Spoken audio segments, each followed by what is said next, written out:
നമസ്കാരം.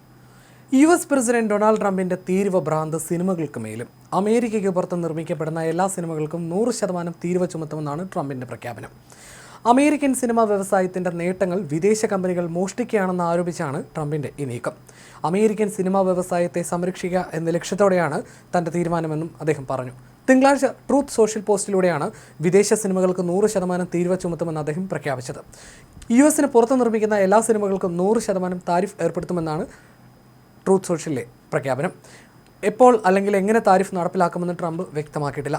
മറ്റ് രാജ്യങ്ങൾ അമേരിക്കയുടെ സിനിമാ വ്യവസായത്തെ മോഷ്ടിക്കുകയാണ് ചെയ്തതെന്നും ഇത് ഒരു കുട്ടിയുടെ കയ്യിൽ നിന്ന് മിഠായി മോഷ്ടിക്കുന്നതിന് തുല്യമാണെന്നും അദ്ദേഹം ആരോപിച്ചു. കാലിഫോർണിയയിലെ ഒരു ദുർബലനും കഴിവുകെട്ടനുമായ ഗവർണർ കാരണം ഈ പ്രശ്നം രൂക്ഷമായെന്നും അദ്ദേഹം കൂട്ടിച്ചേർത്തു. ഈ വിഷയത്തിൽ പരിഹാരം കാണുന്നതിന്റെ ഭാഗമായിട്ടാണ് വിദേശ സിനിമകൾക്ക് ഇത്രയും വലിയ തീരുവ ഏർപ്പെടുത്തുന്നതെന്നും ട്രംപ് പറഞ്ഞു. അതേസമയം ട്രംപിന്റെ നയം പ്രധാനമായും തിരിച്ചടിയാകുന്നത് ഹോളിവുഡിന് തന്നെയാണ്. ബോളിവുഡിനും തിരിച്ചടിയുണ്ട്. ബോളിവുഡിനും പ്രാദേശിക സിനിമകൾക്കും ഏറ്റവും പ്രധാനപ്പെട്ട വിദേശ വിപണി കൂടിയാണ് US. പുതിയ നിയമങ്ങൾ പൂർണ്ണമായും നടപ്പിലാക്കുകയാണെങ്കിൽ ടിക്കറ്റ് വിലയും വിതരണ ചെലവുകളും ഇരട്ടിയാകാൻ സാധ്യതയുണ്ട്. ഇന്ത്യൻ സിനിമാ വ്യവസായത്തിനും തീരുമാനം തിരിച്ചടിയാണ്. അമേരിക്കൻ ബോക്സ് ഓഫീസിൽ നിന്ന് ലഭിക്കുന്ന വരുമാനത്തിൻ്റെ ഏകദേശം 35 മുതൽ 40% വരെ ഇന്ത്യൻ സിനിമകൾക്ക് ലഭിക്കുന്നുണ്ട്. ട്രംപിൻ്റെ നയം നടപ്പിലായാൽ ടിക്കറ്റ് വില വർദ്ധിക്കും. ഈ തീരുവ എങ്ങനെ നടപ്പിലാക്കുമെന്നതിനെക്കുറിച്ച് വൈറ്റ് ഹൗസ് കൂടുതൽ വിവരങ്ങൾ പുറത്തുവിട്ടിട്ടില്ല. കൂടാതെ Warner brothers, discovery, Comcast, Paramount, Skydance, Netflix തുടങ്ങിയ പ്രമുഖ സിനിമാ കമ്പനികളൊന്നും ഇതുവരെ ഈ വിഷയത്തിൽ പ്രതികരിച്ചിട്ടില്ല.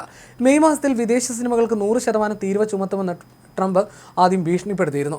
മറ്റു രാജ്യങ്ങൾ നികുതി ആനുകൂല്യങ്ങൾ വാഗ്ദാനം ചെയ്ത് ചലച്ചിത്ര നിർമ്മാതാക്കളെ വിദേശത്തേക്ക് ആകർഷിക്കുന്നുവെന്നാണ് ട്രംപിൻ്റെ പരാതി. ഇത് പ്രത്യേകിച്ച് കാലിഫോർണിയയെ ബാധിച്ചതായും അദ്ദേഹം കുറ്റപ്പെടുത്തിയിരുന്നു. കാലിഫോർണിയയും മറ്റ് അമേരിക്കൻ നഗരങ്ങളിൽ സിനിമാ നിർമ്മാണത്തെ പ്രോത്സാഹിപ്പിക്കാൻ നികുതി ഇളവുകൾ വാഗ്ദാനം ചെയ്യുന്നുണ്ട്.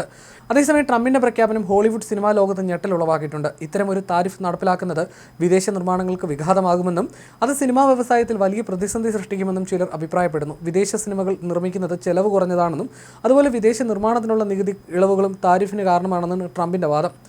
തീരുമാനം ഇതിനോടകം തന്നെ ഹോളിവുഡിനെയും പ്രമുഖ സ്ട്രീമിംഗ് പ്ലാറ്റ്ഫോമുകളെയും കാര്യമായി തന്നെ ബാധിച്ചു. ട്രംപിന്റെ പ്രഖ്യാപനത്തിന് പിന്നാലെ നെറ്റ്ഫ്ലിക്സിന്റെയും വാർണർ ബ്രദേഴ്സിന്റെയും ഓഹരികളിൽ ഇടിവുണ്ടായി. നെറ്റ്ഫ്ലിക്സ് ഓഹരികൾ 1.4%, വാർണർ ബ്രദേഴ്സ് ഡിസ്കവറി ഓഹരികൾ 0.6%മാണ് ഇടിഞ്ഞത്. ട്രംപിന്റെ പുതിയ നയം ഹോളിവുഡ് സ്റ്റുഡിയോകൾക്കും ഓൺലൈൻ സ്ട്രീമിംഗ് പ്ലാറ്റ്ഫോമുകൾക്കും അമേരിക്കൻ സിനിമാ തിയേറ്ററുകൾക്കും വലിയ വെല്ലുവിളിയാണ്.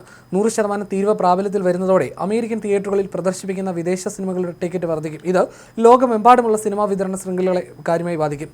ഈ തീരുമാനം അമേരിക്കൻ ചലച്ചിത്ര വ്യവസായത്തിലും 2018 US box office gross $12 billion താഴെയായിരുന്നു. എന്നാൽ 2020 ഇത് വീണ്ടും കുറഞ്ഞു. കോവിഡ് കാരണം നിരവധി തിയേറ്ററുകൾ അടച്ചുപൂട്ടിയപ്പോഴായിരുന്നു അത്. തിയേറ്ററുകൾ വീണ്ടും ശക്തി പ്രാപിച്ചെങ്കിലും റിലീസുകളുടെ എണ്ണം 2019 ഉണ്ടായിരുന്നതിൻ്റെ പകുതിയോളമേ പിന്നീട് എത്തിയിരുന്നുള്ളൂ. അതിനുശേഷം മൊത്തം ആഭ്യന്തര ബോക്സ് ഓഫീസ് ഗ്രോസ് $9 ബില്യൺ മറികടന്നിട്ടില്ല. അമേരിക്കയുടെ താരിഫ് യുദ്ധം പുതിയ തലങ്ങളിലേക്ക് കടക്കുന്നതിൻ്റെ സൂചന കൂടിയാണ് ഈ നീക്കം. സിനിമകളെ പോലുള്ള സാംസ്കാരിക മേഖലകളെ പോലും സാമ്പത്തിക നയങ്ങളുടെ ഭാഗമാക്കുന്നത് ലോകമെമ്പാടുമുള്ള വിനോദ വ്യവസായത്തിൽ ആശങ്ക സൃഷ്ടിച്ചിട്ടുണ്ട്. ഈ നടപടികൾ മറ്റു രാജ്യങ്ങളും തമ്മിലുള്ള വ്യാപാര ബന്ധങ്ങളെ എങ്ങനെ ബാധിക്കുമെന്നും ഈ നടപടികൾ മറ്റു രാജ്യങ്ങളുമായിട്ടുള്ള ബന്ധത്തിൽ എപ്രകാരം പ്രത്യാഘാതങ്ങൾ സൃഷ്ടിക്കുമെന്ന് വരും ദിവസങ്ങളിൽ കണ്ടറിയാം.